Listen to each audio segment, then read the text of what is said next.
Welcome, welcome to our virtual Dharma hall. Okay, thanks, Jane. Um, we're back here. Thanks, Michael. Good morning from Thailand, Christian. Welcome to you. Good, good, good. We'll be here for the next hour, guided by Christopher Titmuss, our guest teacher this week, riding. I was going to say smoothly, but sometimes smoothly, sometimes not so smoothly, but guiding us with firm hand through the waves of changing impermanence. And well, Christopher is, well, most of you know Christopher. Some way or another in the Dharmic world, we heard about Christopher is probably the senior most teacher, senior most Dharma teacher in the West. And he's been teaching with Sangha Life for a long time, and he's been teaching worldwide for a long time. And we'll be tuning in with him in a while. We'll have a time for a Dharma talk, then time for a guided practice, and at the end, short period for your questions and comments. And if you want to ask a question, you can use the chat box. Please type question in capital letters so it's easier to spot on. You can also come on screen. You have a little virtual hand here somewhere on the bottom of the screen. You can click on that and I can bring you on screen. And of course, just to wrap this up, let me just briefly talk about dana, the Buddhist practice of generosity, and the way that Sangha Life thrives. We don't have any kind of income or sponsoring or marketing or publicity, whatever, are the modern tools of financing an activity. Because this is truly different. It's like Martin said once, we have put into place and we are proving that a heart-based activity is doable without a capital framing or capitalistic framing or base. So everything here is freely offered, most from our hearts. We're all part of the Sangha. The difference is that we work on this side of the screen to make it possible. You work on that side of the screen, receiving it and practicing and giving us feedback. And it's the wheel. It's the wheel. That's how it turns and that's how it goes. And it's been going like this for almost a decade now, over a decade, which is quite remarkable for me. So we do our best to support you, to give, to spread the Dharma. And we do it again in a very deep and heartfelt way. And if this is something that really nourishes you and brings you some support and comfort, well, in return, what we ask is, whenever you can, however you can, donate, so we can keep on doing this and face the challenges of bills to pay every day. And if you can't donate, well, it's all good. You're here, and that's what matters.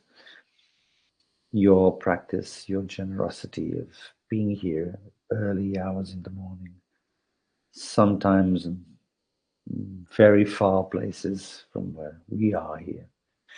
And yeah, that's quite remarkable too. So I will leave you the donation links if that works for you. We are in deep appreciation of it. And if not, please take your seat. Enjoy the session. Thank you, friends.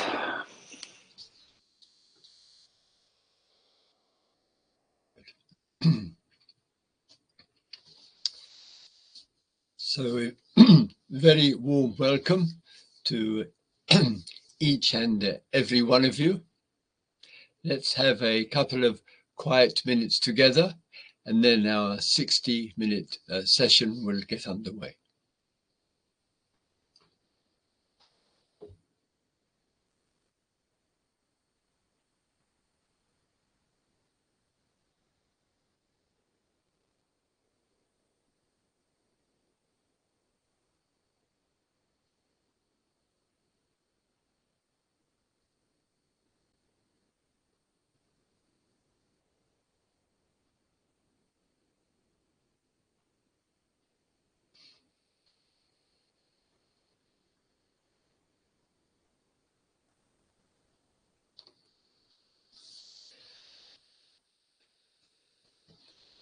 This is the third day of our exploration and meditation on the theme of impermanence, anicca, the changing, the changeable, the unsatisfactoriness of it, the unreliable, the dance, and all the influences that move, change, start, keep, finish, whatever in the whole world of experiences and around us.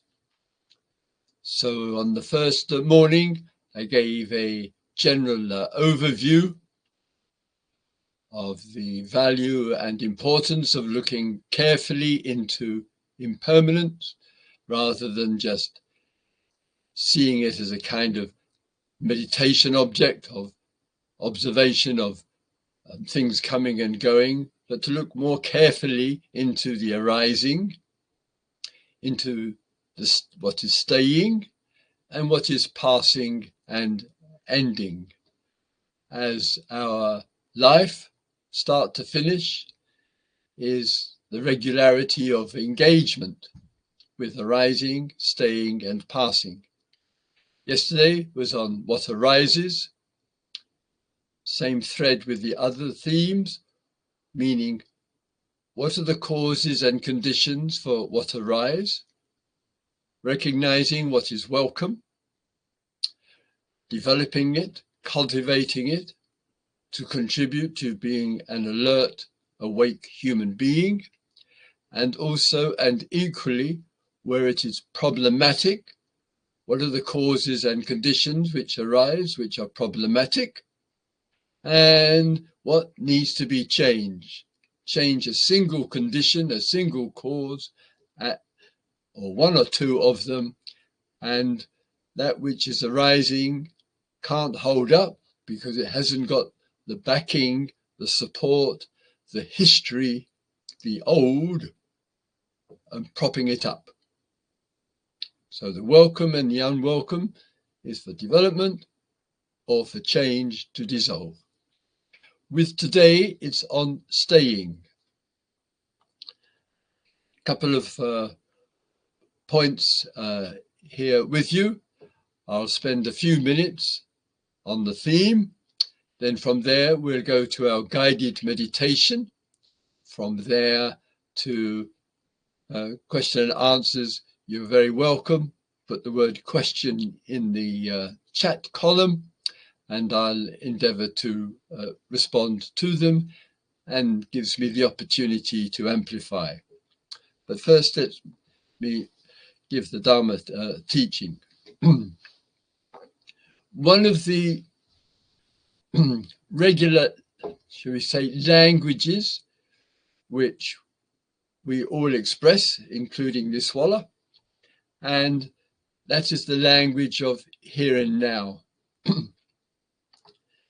It's a rather generalized term, not as beneficial as we might think it to be. This is what I have in mind. Sometimes there is so much encouragement to be here and now, we make it a goal, an object, a reason to be here and now. The words here and now, incidentally, are not found in 10,000 discourses of the Buddha, which is worth reflecting on a little. But more importantly, here, we're speaking of a confinement, not a liberation. And clearly, there is that which is not here. So when speaking of here and now, it's a reference to what I see, hear, smell, taste, touch, feel, think, whatever. So right now, the here is us exploring, being together via the technology and so forth. That's what's going on here, and it's going on now. But elsewhere, outside of our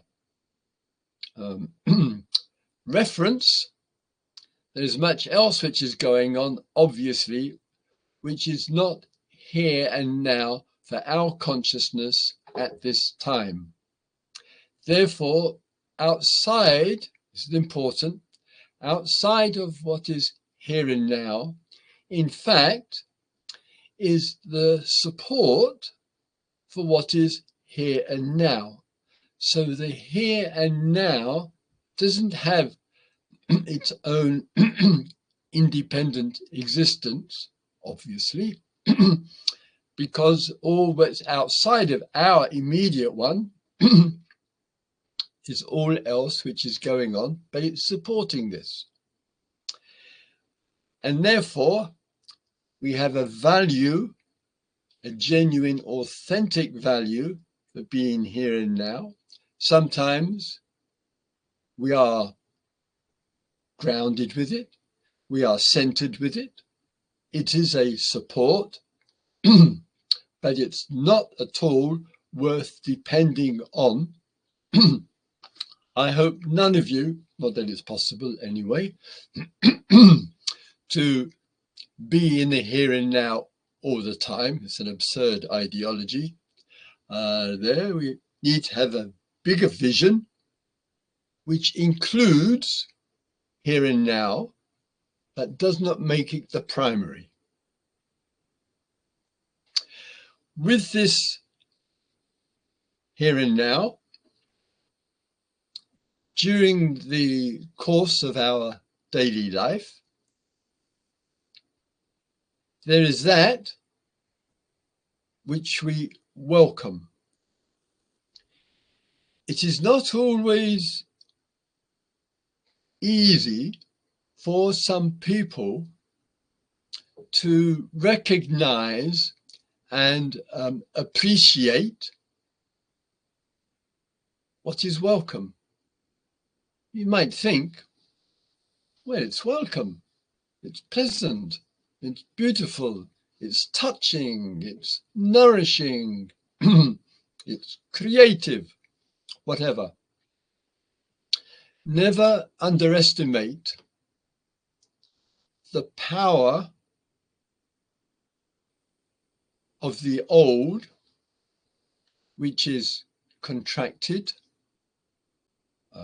uptight, controlling, resistant, hostile, arising in the mind, and very, very quickly dismissing, undermining the joys, the sweetnesses, the gratitude of what is being experienced here and now. Sometimes the reaction to it can be, what can it be? I don't deserve it. It doesn't have any meaning. It's not going to last. And so the tendency, due to the unresolved, in a bizarre human way, is to want to go back to the depressed state of mind, the unhappy, the negative, the self-blame or other blame or whatever. And therefore, it's a challenge to recognize and to give opportunity to see and experience what stays, which is joyful, which is peace of mind, which we can be grateful for. It is not to say that it's the answer. Slight itch in the eye here. Not to say that it's the answer. To take an example, there are people,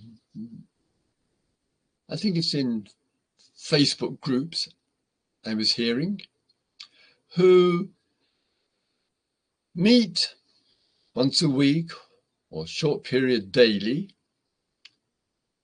and they are a gratitude focusing group. And each person,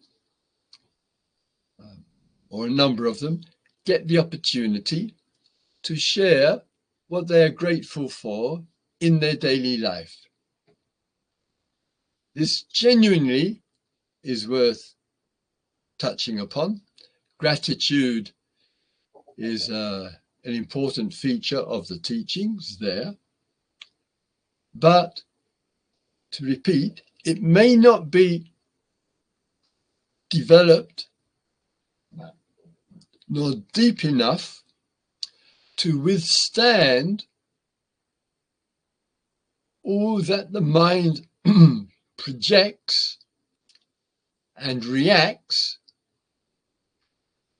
and corrupts the gratitude, dismisses it, or pushes it away, or doesn't have the trust.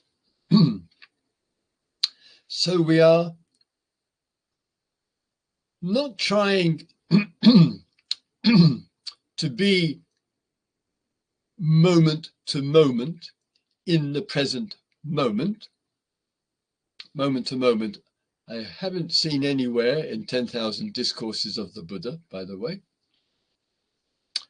And rather than trying to be moment to moment, which sometimes is a lot of pressure on ourselves, ironically can be rather stressful in the name of reducing stress.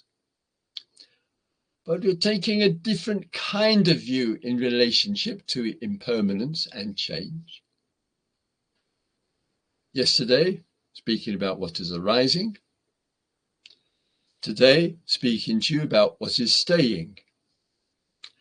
And in terms of what is staying, looking at what we appreciate, the welcome, clear about the unwelcome, and in fact, a lot of our experience is neither of those. And it's rather important and valuable that the ordinary and the everyday experience, not welcome, not unwelcome, or whatever, we genuinely give some extra care and attention to. And the reason being, with that which is between the joyful and the problematic, constitutes plenty of time in our day. Can we find in the changes that go on with all of that? I'll do the washing up, and then I sit on the desk and do some writing, talk with you. Actually, this is joyful, and other aspects there. Can I, in my relationship, when it's quite ordinary, very familiar, not a thrill a minute in any way whatsoever, take an extra interest in that? In the most ordinary, a little extra interest. It just helps to vitalize it a little bit more. Taking for the washing up, for example, it can be a great meditation.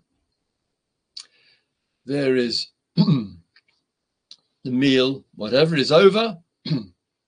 I don't have a dishwashing machine, and put them in the sink. There's the beginning of the washing, the dishes, the cleaning of the dishes.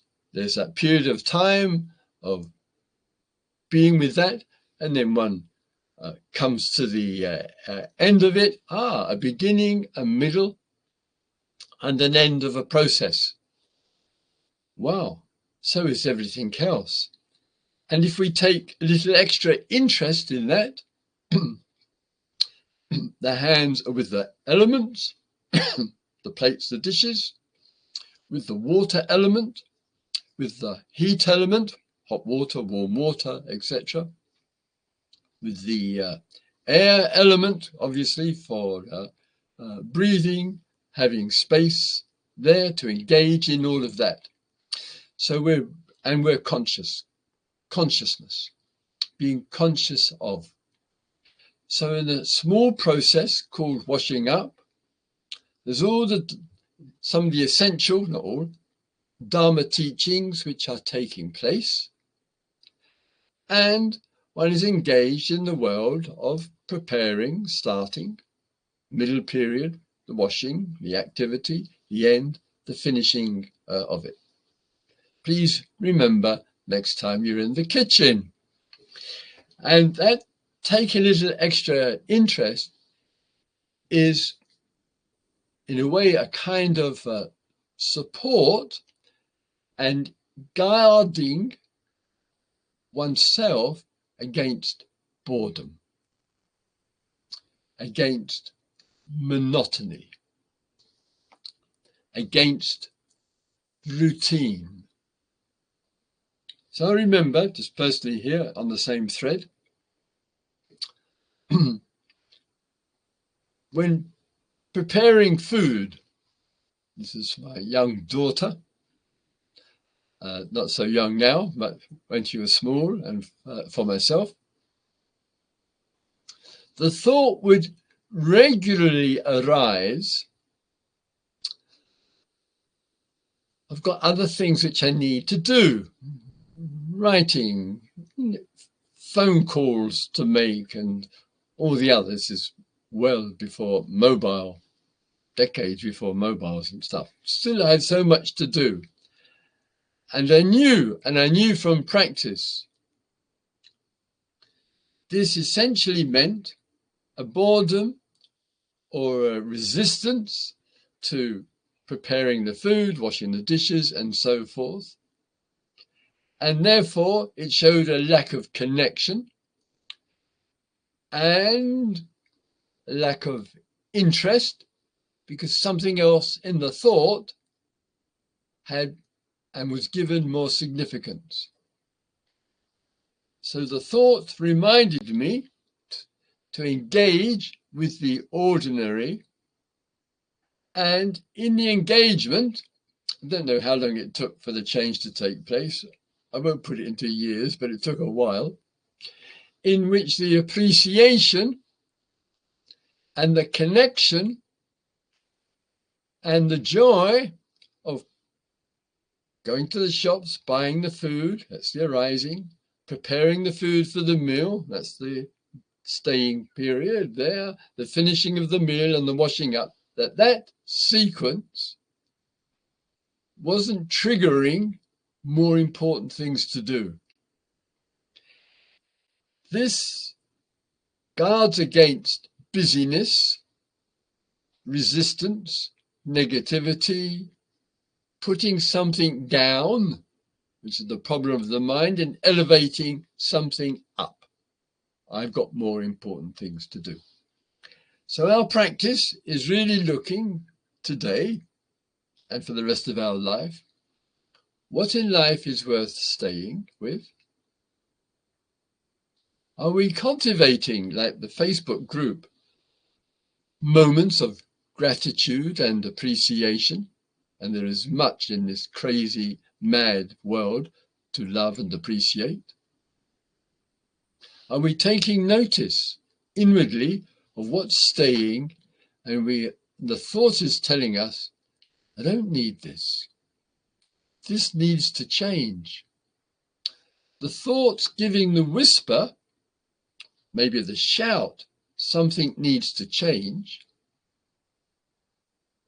but that won't bring the change. What are the changes which are needed? And that is the dynamic of living with, quote unquote, the here and now, the welcome, the unwelcome, and nourishing the connection with the ordinary. Enough. Thank you for lending an ear. Let's have a quiet minute, and then I'll speak to you after the guided meditation.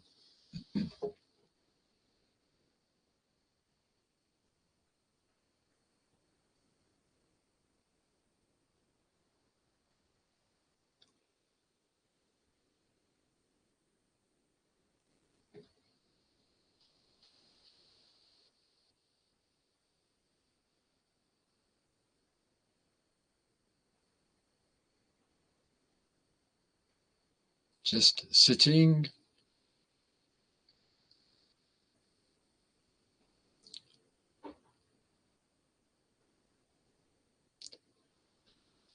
full presence, consciousness applied,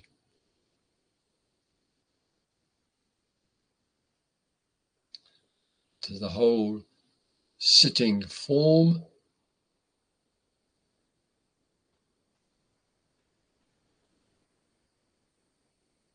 From the top of the head down to the soles of our feet, if we're sitting in the chair.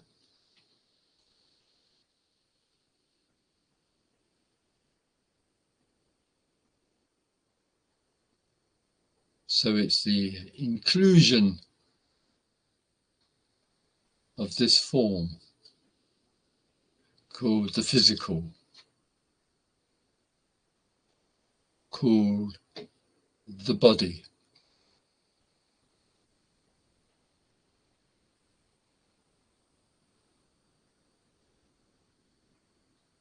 Sometimes the addition lands, and it's called of the self, my body,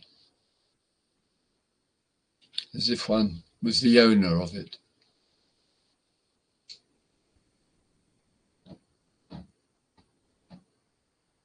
Oh, the I arises. I am sitting here as if an I could sit.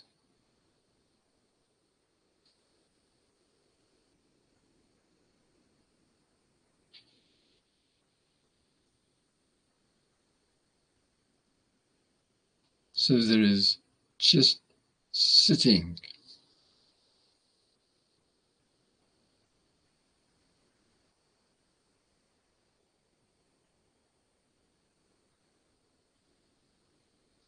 And this is the immediacy. This is what is staying right now in the consciousness.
Rather than being alienated or detached from the body,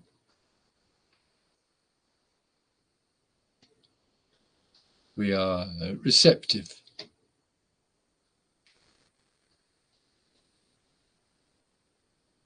Minimal use of the language of I and my.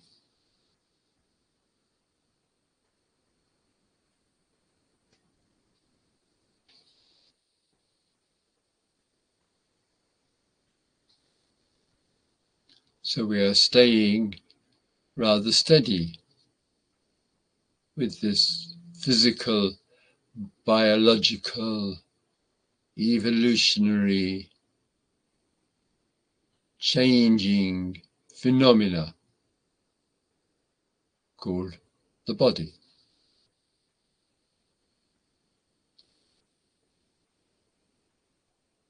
called changes in this physical, biological formation.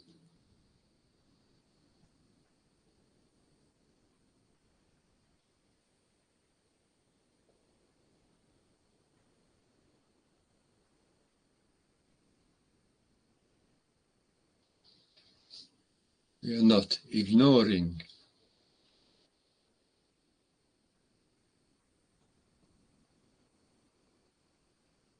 As we pay, as a consequence, the price for ignoring, neglecting the welfare of the body.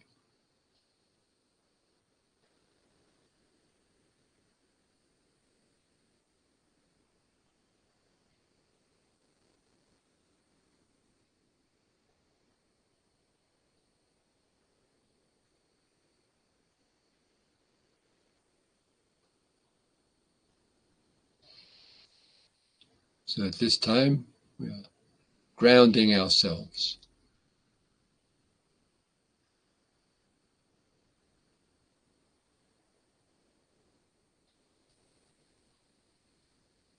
We are skillfully focusing on one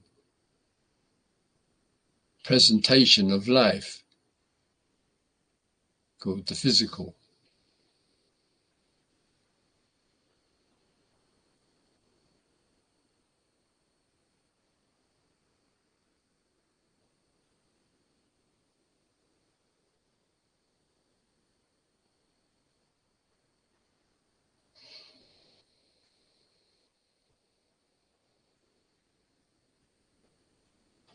There is a principle here. Focus, interest, connection with, being mindful of what is occurring, a principle to be applied with all areas of interest.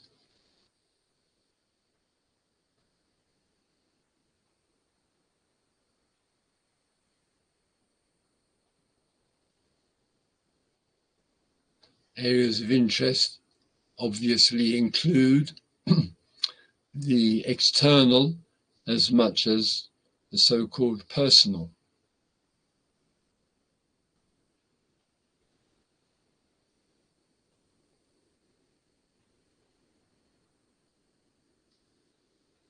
If we neglect what is important around us, neglect of interest, of focus, of receptivity, of connectedness, we will pay a price, we will pay a cost for this ignoring.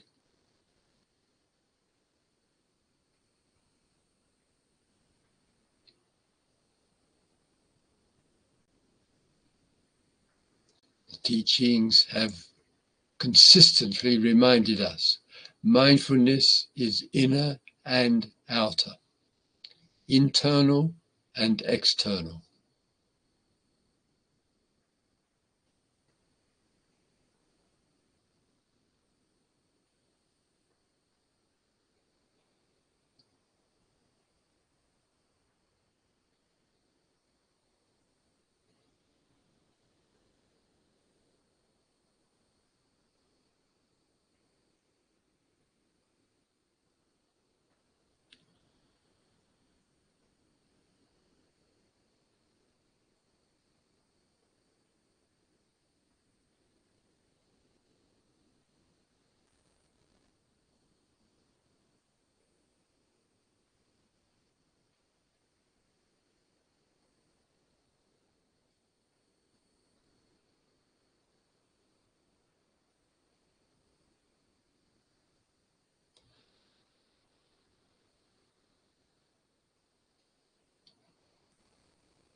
What are the conditions which give support to the health of the body?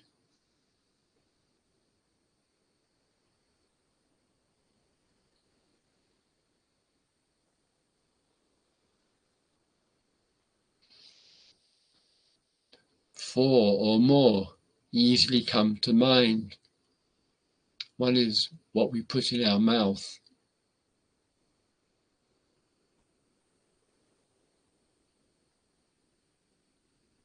Two, exercise.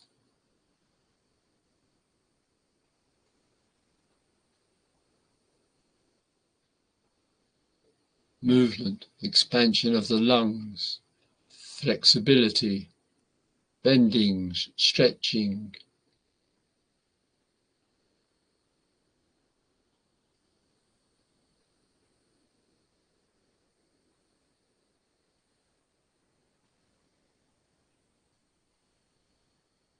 Three, posture.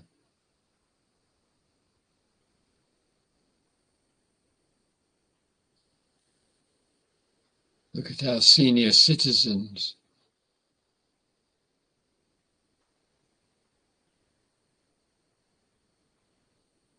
The cost for forgetfulness, for not realizing, for not having teachings that support diet.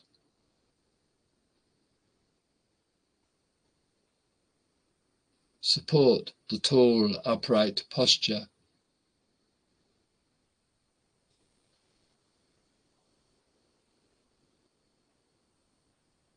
The exercise which supports energy, the heart, the well-being.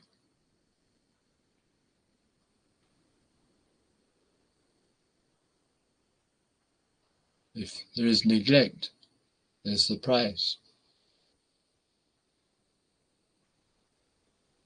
And fourthly, the condition of our inner life, calmness, happiness, clarity, contentment.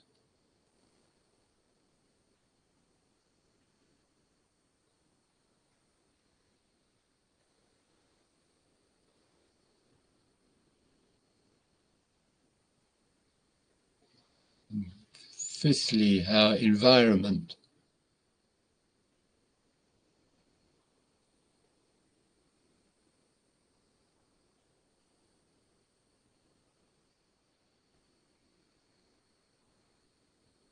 So we support life and the same principle. Support for the body, for well-being. Attention to others, to creatures, to our environment. The principle, what gives support.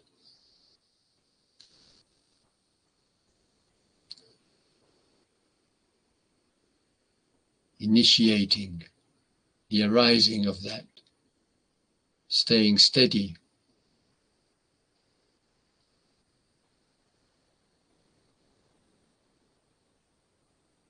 The word dharma literally means that which gives support.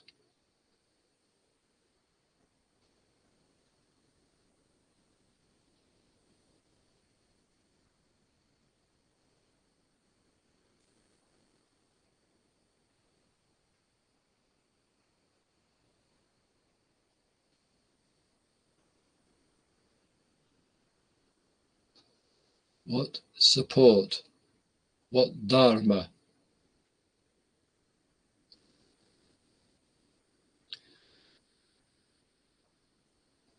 is valuable today for you to give support to.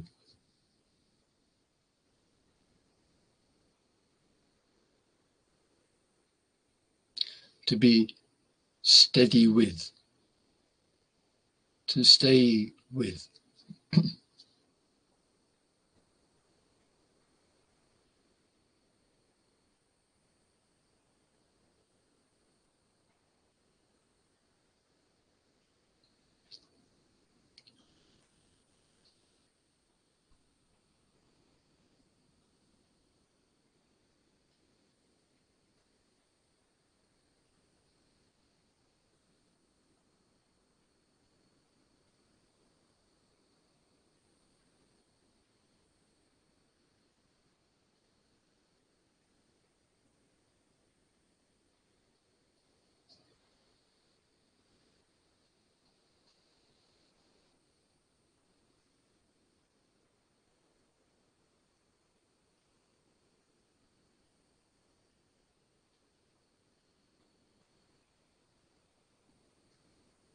And recognizing the support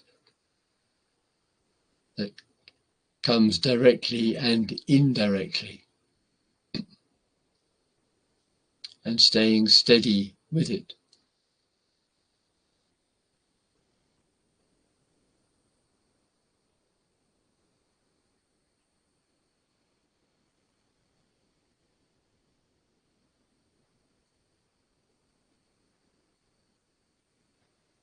This so-called here and now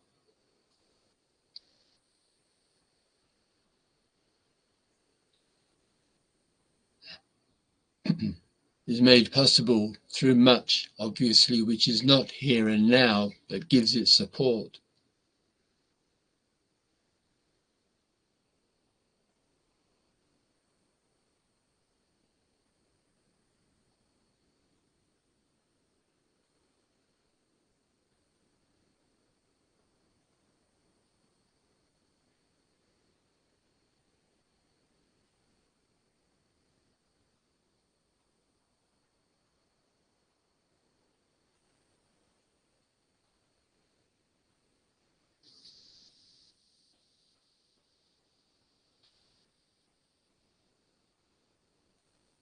So we explore what is arising.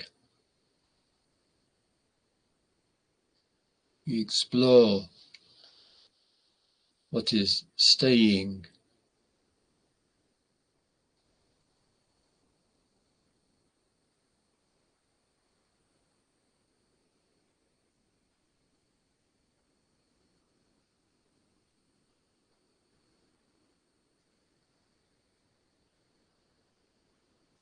We stay close to the experience of life.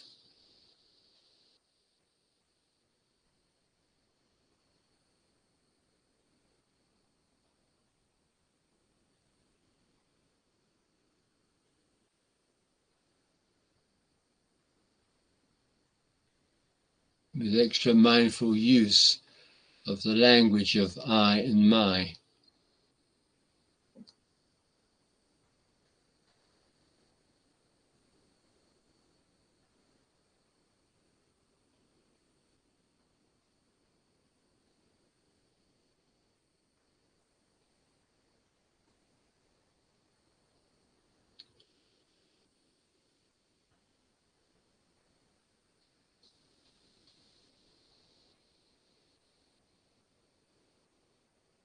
So sometimes we just stay steady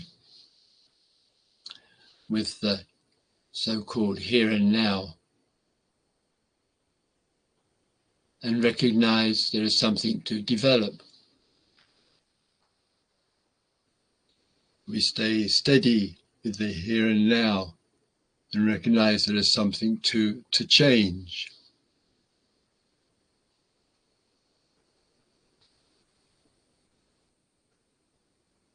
And sometimes we just stay steady.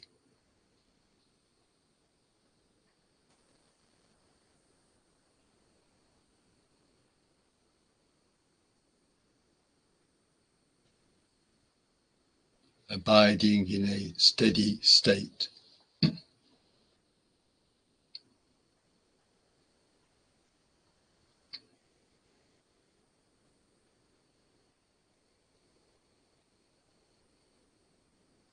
So it's deeply familiar.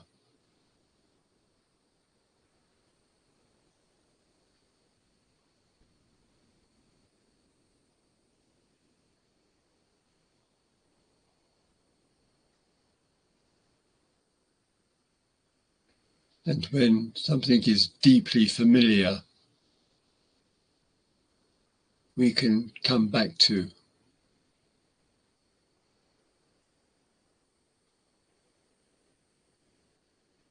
We know it's not far away. It's close at hand.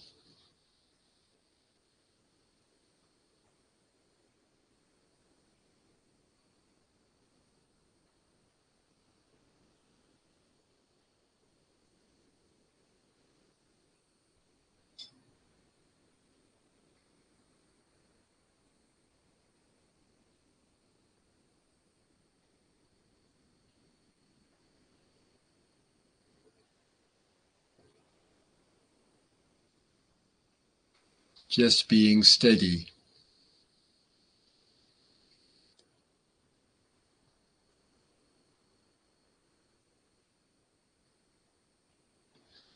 In which the so-called here and now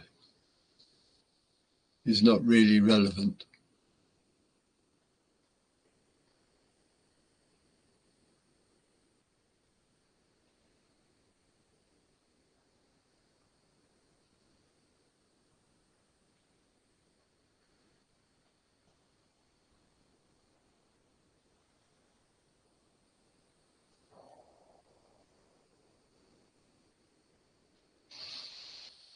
Thank you, thank you.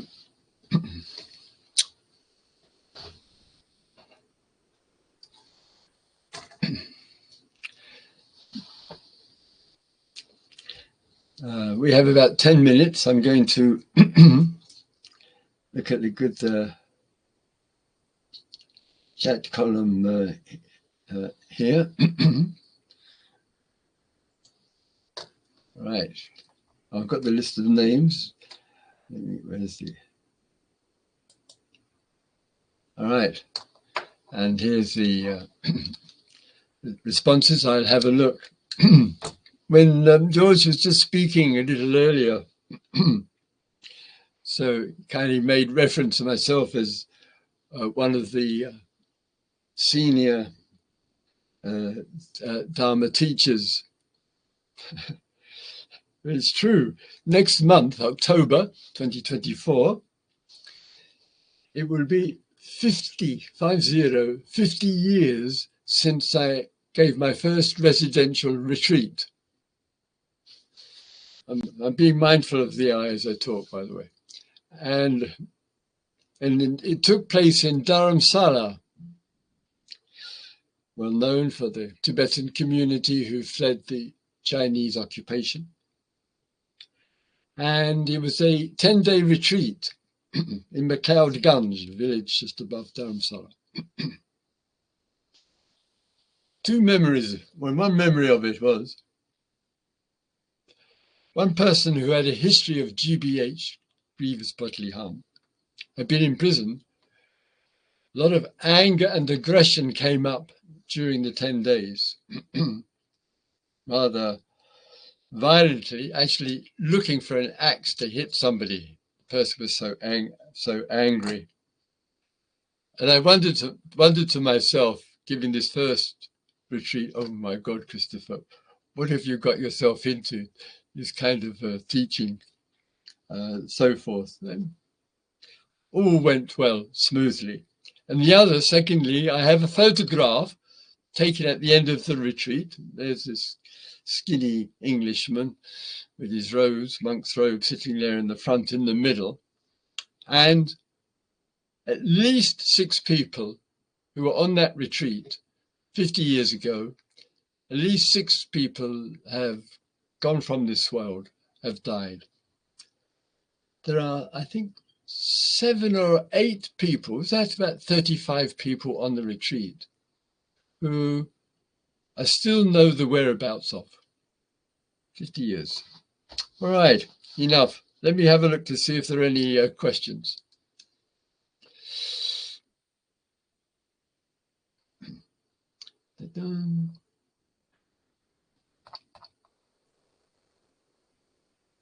One person writes, says, just completed the Camino Santiago, this precious walk that takes place. And many beloved friends who love walking and making that pilgrimage. They do recommend the walking and the outdoors, the intimacy with the elements there. And the wonderful feelings of sharing with people, as Margaret there refers to. I can't quite spot any questions as I flip up and down the here. So if there are any, don't hesitate to send, or someone can just point out the way. But let me just make a couple of more points with you. This for the meditators here. Quite often you will hear of 5 aggregates. They are important. And aggregates, I prefer, which hardly used in English, compositions. So we say, here is a human being. These are some compositions of the human being. Body, referred to with you in the guided meditation. Feeling tones, second. Perceptions, I see, I hear, and so forth. Samkaras, the formations. Formations include states of mind. Formations include speech, and in fact, the formations of the body. And fifthly, consciousness there. It is unusual, coming back to the Buddha for the moment, it is unusual for it to be body. The actual word which is used is form. It does use body, but form. Why is that important? Because very easily, when speaking of the 5 compositions, very easily we get used to, as meditators, about our self, body, but the word is form. So form includes the outer. So when speaking of 5 aggregates, we're speaking of form. Therefore, what's the form when I open my eyes? of colour and shape? What's the form of the sound which is coming? The form of the smells, the form of the food and the drink, the form of the touch, hard, soft, or whatever. So the form, so when meditating and including these 5 important areas of life, form, seen, heard, smelled, taste and touched, feeling tones, perceptions of so-called ourselves and other, formations, thoughts, views, words, written, spoken, the shape of the body, the form of the body, gender, posture, and more. And consciousness, which is vital, indispensable, which reveals all of this. So meditation is an expansive awareness, which at times, as we did with the body, focuses on the particular for the necessary benefits and support, and we have the freedom to explore elsewhere as well.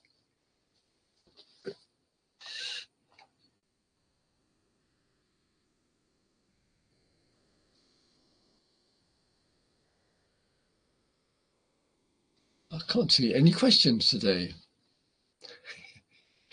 It's a small liberation for a teacher. All right, how am I doing for the time? Oh, 3 minutes. All right, another aspect with these, with the exploration there. There's the influence of the old. That means what did arise and stay for a while, and its influence on the present. Plenty of that we can genuinely be grateful for, appreciative of. And it is extraordinary in the dynamics of things, whereby the old, which may have been very, very problematic, really difficult things happened to us. We worked our way through it, whatever it might be, and the outcome of that is gratitude. And sometimes in the very difficult features of life, and my goodness me, some people, including some of you today, have experienced extraordinary, exceptional, challenging issues from the past, recent, or going back decades.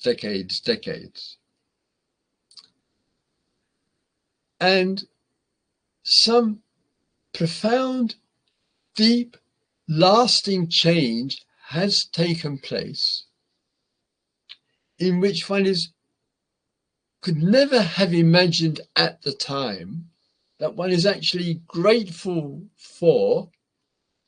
Buddha uses this word, mudita. There is a kind of almost spiritual joy, a certain gladness. Whew, I needed that. It really contributed to waking me up. It really contributed to opening my eyes. It's extraordinarily hard to see, impossible pretty well, to see at the time. We're not even sure if we're going to get ourselves through it. There. But the more interest we take, and therefore I say in there, when we're not in the quote unquote here and now, and we're in the past, the view towards it, particularly with suffering, physical, emotional, mental, the suffering of another who is deeply close to us. If, not easy this, we can see some purpose in it, it can be helpful. Can see something significant that we can learn and get some understanding and insight into, it can be helpful. And that is worth clearly, obviously, working with. So there's all the issue which is going on. One last thing on earth one would wish upon oneself or anybody else.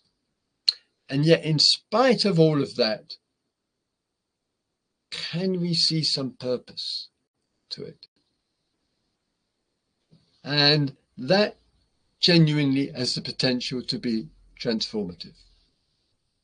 We may not see any purpose, but if that is the case, and it may well be, let's just say to ourselves, I can't see any purpose in it, but I also can't see any purpose in keep attacking, blaming, being fearful about, getting depressed about. I can't see any purpose in that. And keeping it clear, then something may get the chance to come through. And sometimes it is days, weeks, months, decades later. So be it. This is life. All right. Thank you very, very much for lending an ear. This is the Buddha's words here, lending an ear. You see, he's not ambitious, not asking for 2 ears. 1 is enough, as if there's choice there. And thank you for George for hosting us. Usual small reminder, your kindness and support for Sangha Live, for the speaker, is very, very much appreciated and helps to keep that which is valuable steady and staying and ongoing. Lots of love to you all being well. We'll see you around this time tomorrow. Thank you. I'm going to take a look at the messages on the screen and be alive for today. Keep exploring. What else is there to do? Thank you.